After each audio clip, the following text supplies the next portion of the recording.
19 ਮਹੀਨਿਆਂ ਦੇ ਵਿੱਚ 15 ਐਮਐਲਏ ਕਹਿੰਦੇ 8 ਲੱਖ ਦੀਆਂ ਦਵਾਈਆਂ ਛਕ ਗਏ। ਕਿੱਥੋਂ ਦੇ ਵਿਧਾਇਕ ਸਾਹਿਬ ਨੇ ਇਹ, ਜਿਹੜੇ ਨੇ ਕਾਫੀ ਦਵਾਈਆਂ ਦੀ ਸ਼ਕਲ ਛਕਾਈ ਹੈ? ਇੰਨੇ ਬਿਮਾਰ ਆ ਤੇ ਇਹਨਾਂ ਦਾ ਇਲਾਜ ਲੂਜ ਕਰਾ ਲੈਣਾ ਚਾਹੀਦਾ ਸਰਕਾਰ ਨੂੰ।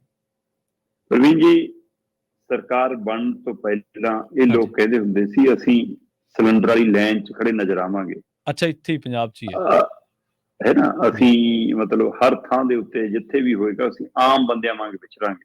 ਠੀਕ ਹੈ ਜੀ। ਤੇ ਫਿਰ ਉਸ ਤੋਂ ਬਾਅਦ ਇੱਕ ਵਿਧਾਇਕ ਪੈਨਸ਼ਨ ਵਾਲੇ ਨੂੰ ਬਹੁਤ ਢੰਡੋਰਾ ਪੀਟਿਆ ਇਹਨਾਂ ਨੇ ਕਿ ਲਓ ਜੀ ਅਸੀਂ ਬੜਾ ਮਾਰਕਾ ਮਾਰਤਾ, ਜੋ ਪਹਿਲੀਆਂ ਸਰਕਾਰਾਂ ਨੇ ਕੀਤਾ ਉਸੇ ਕਰਕੇ ਦਿਖਾਤਾ। ਪਰ ਜਨਾਬ, ਭੱਤੇ ਲੈਣ ਲਈ ਤੁਸੀਂ ਪਹਿਲਿਆਂ ਨਾਲੋਂ ਵੀ ਕਾਲੇ ਹੋ। ਜੀ ਜੀ।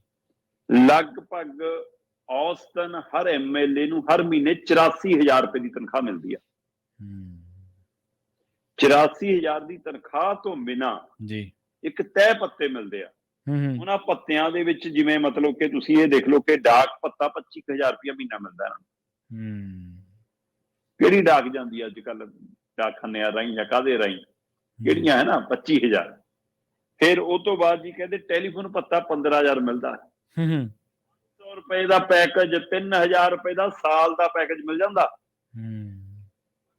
ਕਾਲ, ਇੰਟਰਨੈਟ ਯੂਜ਼, ਜੇ ਉਹ ਕਿਹੜੇ ਲੈਂਡਲਾਈਨ ਫੋਨ ਦੇ ਬਿੱਲ 15,000 ਆਉਂਦੇ ਆ ਜੀ। 15,000 ਲੈਂਦੇ ਆ ਜਨਾਬ ਟੈਲੀਫੋਨ ਪੱਤਾ, ਹੈ ਨਾ ਜੀ। ਫਿਰ ਉਸ ਤੋਂ ਬਾਅਦ ਦਫ਼ਤਰੀ ਪੱਤਾ 10,000 ਮਿਲਦਾ। ਫਿਰ ਉਹ ਤੋਂ ਬਿਨਾਂ ਇੱਕ ਹੋਰ ਪੱਤਾ ਜੀ, ਉਹ 5,000 ਉਹ ਮਿਲ ਜਾਂਦਾ ਹੈ। ਇੱਕ ਆਰਜੀ ਪੱਤਾ 3,000 ਤੇ ਬਾਕੀ ਫੁਟਕਲ ਜੇਬ ਉਹ ਮਿਲਾ ਕੇ ਵੀ 4-5,000 ਇਹ ਪੱਤੇ ਮਿਲਦੇ ਆ। ਇਹ ਤੋਂ ਬਿਨਾਂ ਸਰਕਾਰੀ ਗੱਡੀ, ਸਰਕਾਰੀ ਡਰਾਈਵਰ, ਪੀਏ, ਸੈਕਟਰੀ, ਰਸੋਈਆ, ਨੌਕਰ, ਚਾਕਰ, ਪੈਟਰੋਲ, ਡੀਜ਼ਲ, ਖਾਣਾ ਪੀਣਾ ਤੇ ਛਿੱਕ ਵੀ ਆ ਜਾਵੇ ਉਹਦੀ ਗੋਲੀ ਵੀ ਸਰਕਾਰੀ ਖਰਚੇ ਚੋਂ ਮਿਲਦੀ ਆ। ਸੋ ਇਹ ਸਰਕਾਰੀ ਫਾਇਦੇ ਲੈਣ ਦੇ ਲਈ 117 ਚੋਂ 92 ਐਮਐਲਏ ਸਭ ਤੋਂ ਜ਼ਿਆਦਾ ਕਾਲੇ ਨਜ਼ਰ ਆ ਰਹੇ ਨੇ। ਅੱਛਾ, ਪੰਜਾਬ ਦੇ 3 ਤੋਂ 4 ਮੰਤਰੀ ਤੇ ਇਹਨਾਂ ਦੇ 15 ਐਮਐਲਏ ਪੌਣੇ 2 ਸਾਲਾਂ ਚ 51 ਲੱਖ ਦੇ ਵਾਧੂ ਪੱਤੇ ਲੈ ਚੁੱਕੇ ਨੇ। ਠੀਕ ਆ। ਇਹਦੇ ਵਿੱਚੋਂ 15 ਐਮਐਲਏ ਜਿਹੇ ਨੇ ਜਿਹੜੇ 8 ਲੱਖ ਦੀ ਦਵਾਈ ਛਕ ਗਏ। 2 ਸਾਲਾਂ ਚ 3 ਮੰਤਰੀ ਤੇ 15 ਐਮਐਲਏ ਜੇ 51 ਲੱਖ ਦੇ ਵਾਧੂ ਪੱਤੇ, ਮਤਲਬ ਮੁੰਡਾ ਵੀ ਬਿਮਾਰ ਤਾਂ ਵੀ ਦਵਾਈ ਦਾ ਪੱਤਾ ਐਮਐਲਏ ਦੇ ਕੋਟੇ ਚੋਂ ਲੈ ਲਓ। ਠੀਕ ਆ। ਅੱਛਾ, ਦੇਸ਼ ਘੁੰਮਣ ਜਾਣਾ, ਰੋਟੀ ਦਾ ਬਿੱਲ ਵੀ, ਚਾਹ ਦਾ ਬਿੱਲ ਵੀ, ਇੱਕ 3 ਲੱਖ ਮਿਲਦਾ ਇਹਨਾਂ ਨੂੰ, ਲਿਖ ਕੇ ਹੀ ਦੇਣਾ ਹੁੰਦਾ ਕਿ ਅਸੀਂ ਪਰਿਵਾਰ ਸਣੇ ਘੁੰਮਣ ਗਏ, ਪਰਚੀ ਦੇਣ ਦੀ ਲੋੜ ਨਹੀਂ, ਟਿਕਟ ਦਿਖਾਉਣ ਦੀ ਲੋੜ ਨਹੀਂ, ਬੁਕਿੰਗ ਦਿਖਾਉਣ ਦੀ ਲੋੜ ਨਹੀਂ, ਉਹ ਲੈ ਲਓ। ਦਵਾਈਆਂ ਵਾਲਾ ਤਾਂ ਬਿਲਕੁਲ ਹੀ ਕਮਾਲ ਹੈ। ਜੇ ਇੰਨੇ ਬਿਮਾਰ ਹੋ ਪਤੰਦਰੋ, ਪੰਜਾਬ ਨੂੰ ਕੀ ਤੰਦਰੁਸਤ ਕਰੋਗੇ? ਘਰੇ ਬਹਿ ਜਾਓ। ਜੀ ਬਿਲਕੁਲ ਸਹੀ।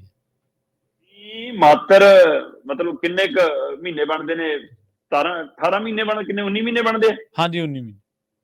19 ਮਹੀਨਿਆਂ ਚ ਤੁਹਾਡੇ ਮਤਲਬ 15 ਮੈਂਬਰ 8 ਲੱਖ ਦੀਆਂ ਦਵਾਈਆਂ ਛਪ ਕੇ। ਇਹ ਹਿਸਾਬ ਲਾਓ ਕਿ ਸਮਾਂ ਕਿੰਨਾ ਹੋਇਆ ਤੁਹਾਡੀ ਸਰਕਾਰ ਆਈ ਨੂੰ, ਪੌਣੇ 2 ਸਾਲ ਦੇ ਲਗਭਗ ਵਕਫਾ ਹੋਇਆ। ਤੇ ਤੁਸੀਂ ਉਹਦੇ ਵਿੱਚ ਇੱਥੋਂ ਅੰਦਾਜ਼ਾ ਲਾ ਲਓ। ਭੂਚੋ ਮੰਡੀ ਤੋਂ ਜਗਸੀਰ ਸਿੰਘ ਐਮਐਲਏ ਆ। ਠੀਕ ਹੈ ਜੀ। 4,80,360 ਦੀਆਂ ਦਵਾਈਆਂ ਲੱਗ ਗਈਆਂ ਜੀ। 4,80,360 ਰੁਪਏ। ਠੀਕ ਹੈ ਜੀ। ਉਸ ਤੋਂ ਬਾਅਦ ਜੀ ਲਾਭ ਸਿੰਘ ਉਗੋਕੇ, ਬੜਾ ਚਰਚਿਤ ਐਮਐਲਏ ਆ। ਜਨਾਬ 2,76,885 ਰੁਪਏ ਦੀਆਂ ਦਵਾਈਆਂ ਖਾ ਗਏ। ਠੀਕ ਹੈ। ਅੱਛਾ।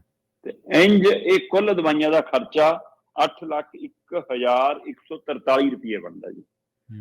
15 ਐਮਐਲਏ ਆ ਸਰਕਾਰ ਬਣਨ ਤੋਂ ਬਾਅਦ 8,01,143 ਇੰਨੇ ਦੀ ਦਵਾਈਆਂ ਖਾ ਗਏ। ਤੇ ਕੁੱਲ 51 ਲੱਖ ਦੇ ਵਾਧੂ ਭੱਤੇ ਨੇ ਜੀ, ਜਿਹੜੇ ਤਨਖਾਹ ਤੋਂ ਬਿਨਾਂ। ਤੇ ਤਾਂ ਕਹਿੰਦੇ ਸਾਨੂੰ ਕੋਈ ਭੱਤੇ ਦੀ ਲੋੜ ਨਹੀਂ, ਕੋਈ ਘਰ ਦੀ ਲੋੜ ਨਹੀਂ, ਕੋਈ ਗੱਡੀ ਦੀ ਲੋੜ ਨਹੀਂ, ਕਾਸੀ ਲੋੜ ਨਹੀਂ, ਅਸੀਂ ਸਾਈਕਲ ਤੇ ਵੀ ਨਾਭੇ ਤੋਂ ਆ ਜਾ ਕਰਾਂਗੇ। ਤੇ ਹੁਣ ਉਹ ਸਾਰਿਆਂ ਦੇ ਨਾਮ ਬੋਲਦੇ ਆ ਸਰਕਾਰ ਜੀ।